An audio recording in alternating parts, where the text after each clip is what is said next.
Bonjour à toutes et à tous, j'espère que vous allez bien. Est-ce que la mort de Loana m'a affecté? Euh, Peut-être que si je vous montre ça, ça vous donne déjà un aperçu de la réponse. Alors oui, il faudrait être complètement con pour évoquer la mort de quelqu'un et de dire que ça ne touche pas du tout, hein. Ou qu'on s'en fiche complètement, hein. Ce serait juste ignoble de faire ça, mais il y en a qui en sont capables, on les connaît, hein. Il y a quelqu'un parmi tant d'autres qui a écrit: Je ne souhaitais ni sa mort ni son malheur, mais en même temps je m'en fiche un peu parce que c'est un milieu pourri. Ça veut juste rien dire, hein. Du coup, je lui ai répondu: Je ne souhaite ni ton malheur ni ta mort, mais je suis très content que la plupart des gens s'en foutent complètement de ce que tu penses. Je crois que j'ai pas encore de réponse, mais je me réjouis d'avoir une réponse ou même de ne pas avoir de réponse. Alors, quand ce livre était sorti, je l'avais acheté assez rapidement et je l'avais lu tout aussi rapidement. Pourtant, ça m'arrive très souvent d'acheter des livres et de ne pas les lire pendant plusieurs années, des fois. Pareil pour mes CD, hein. Il y en a certainement que j'ai jamais écouté dans ma collection. Il y en a que j'ai même acheté deux fois parce que j'avais oublié que je les avais déjà, c'est pour dire. Bon alors, Loana, j'étais pas méga fan, mais c'est quelqu'un que j'appréciais quand même particulièrement. Quand je dis que j'étais pas méga fan, ça veut dire que j'ai pas suivi tout ce qu'elle a fait, et puis je pense qu'elle a fait un album que j'ai jamais écouté, justement. On a toujours des préjugés, hein, dès qu'une actrice ou une top modèle fait un album. Pourtant, il y en a des très bons, hein. Non, non, mais j'ai des trésors là-dedans. Regardez, par exemple, j'ai le CD de Julie Delpy. C'est pas rien quand même. Ah tiens, Karen Mulder aussi. Ouais. Non, j'aime beaucoup.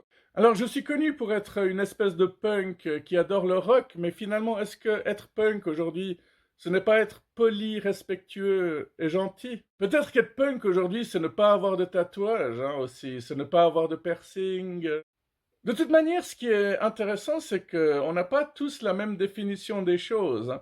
Hein, si tu demandes aux gens qu'est-ce que c'est un complotiste, qu'est-ce que c'est un facho ou qu'est-ce que c'est le punk, bah, tu auras des réponses différentes. Tu auras autant de réponses que de personnes à qui tu poseras la question, hein. Est-ce que Loana était punk rock? Bon, on va dire bien sûr que oui. Hein? T'es pas obligé de démolir une bagnole, de prendre une tronçonneuse sur scène et d'avoir une crête pour être punk. Non, mais à part ça, elle a vraiment eu une vie de merde, hein, parce que ce livre m'avait beaucoup touché. J'ai l'impression qu'elle s'est fait frapper par tous les mecs avec qui elle est sortie, comme quoi, euh, il y a les grands-mères qui disent toujours qu'on mange l'assiette de la manière dont on l'a préparée. Si on est tout le temps attiré par le même genre de personnes, c'est pas évident de changer ça, hein. Hein, quand tu es attiré par les bad boys et qu'un bad boy tombe amoureux de toi, tu penses qu'il va te défendre. Tu te dis pas qu'il va te défoncer et te mettre la mâchoire de travers. Bon, il y a déjà plein de personnes qui en ont parlé, qui ont dû faire des recherches. Alors, c'est très bien d'un côté, hein, d'informer les gens sur le pourquoi, du comment, de la vie de la personne et tout ce qu'elle a fait de bien, tous les malheurs qu'elle a eus. Même si je me dis souvent, ah, mais laissez-la tranquille, elle vient de partir. Mais j'avais aussi envie d'apporter ma touche personnelle, hein. Les journées passent, ça fait déjà 16 jours aujourd'hui qu'elle nous a quittés. Il a fallu plusieurs jours pour retrouver son corps. T'imagines la solitude quand même. Paraît que son chien a été retrouvé à côté d'elle aussi mort de faim. Puis je pense qu'elle s'est énuquée. Enfin, je sais même pas vraiment ce qui s'est passé. Je sais qu'elle avait fait plusieurs tentatives de suicide, qu'elle avait même été violée, et puis que quand elle en a parlé au TPMP, ben, un des chroniqueurs s'était marré. Ouais, et puis ils ont vraiment pas été sympas avec elle. Ouais, il y a des gens qui ont vraiment une vie de merde, bien plus que les autres, hein. En plus, elle a eu des problèmes de poids avant de redevenir très jolie. Beaucoup de personnes disent qu'elle avait gagné Love Story parce qu'elle était jolie, mais il y en a d'autres qui vont dire qu'elle n'était pas si jolie que ça. Il y en avait d'autres qui l'étaient bien plus. Puis ça crée des débats totalement inintéressants. En tout cas, elle a toujours été très reconnaissante de toutes les personnes qui ont voté pour elle et qui en ont fait une star. Puis je vois que les jeunes aujourd'hui, ils ne la connaissent même pas, hein, alors que c'est quand même historique ce qu'elle a fait, hein. C'est quand même la première personne qui a gagné dans une télé-réalité en France. Alors oui, elle avait embrassé Jean-Édouard dans la piscine et du coup tout le monde avait dit qu'elle avait eu des rapports sexuels dans la piscine et du coup ça l'a suivi, poursuivi pendant 25 ans. Vous pourriez survivre à des rumeurs comme ça qui sont lancées sur vous? Bah moi ça m'est arrivé aussi et ça m'a pas mal détruit, mais j'en parlerai pas dans cette vidéo. Ouais, Loana était de la même génération que moi, hein. Elle avait une année de plus. Elle est née le 30 août 1977. C'est quelques jours après l'un de mes meilleurs amis, qui est aussi abonné à ma chaîne d'ailleurs. Ouais, un petit coucou au passage, ça fait jamais de mal. Mais ouais, je pense que c'est vrai. Loana voulait simplement être aimée et puis elle a pas eu de chance, pas fait les bons choix. Puis ouais, un destin de merde, hein, vraiment. C'est presque une fatalité à ce stade-là. Si des gens comme eux ne croient pas en Dieu, on peut pas les blâmer, hein. Je sais pas du tout ses croyances. Je sais qu'elle était très proche de sa mère, en tout cas, mais, mais bon, elle est quand même partie dans la solitude, tout comme Laurel et Hardy, tout comme Benny Hill. Des personnes qui ont fait plaisir à la planète, qui ont fait rire tout le monde et qui partent comme ça. Bon, ça aussi, c'est des histoires atroces, hein. Bénil, sa tombe avait été profanée parce qu'il était tellement seul que les gens pensaient qu'il était enterré avec sa fortune. Surtout que c'est un mec qui avait pas besoin d'avoir une villa. Il était tout content quand il était dans un petit appartement tout simple. À noter que personne ne s'est jamais plaint de son comportement, hein. Même après son décès, il n'y a pas plein de femmes qui ont commencé à dire que c'était un abuseur.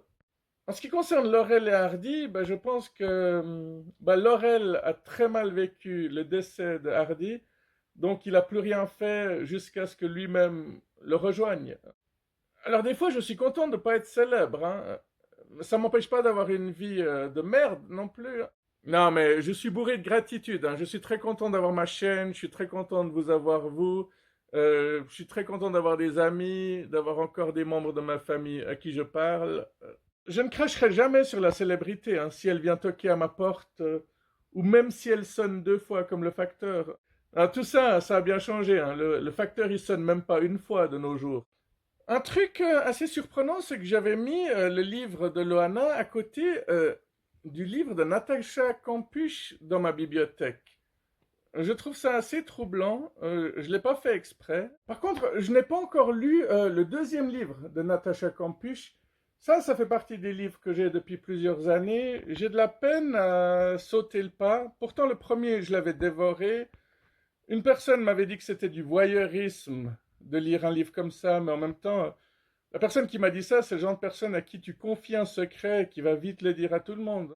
Tu sais, le genre de personne, dès que tu lui dis ça reste entre nous, paf, elle va téléphoner à tout le monde pour leur annoncer. Là, c'est plus de la phobie d'impulsion, hein, c'est de la connerie, tout simplement, et même de la méchanceté.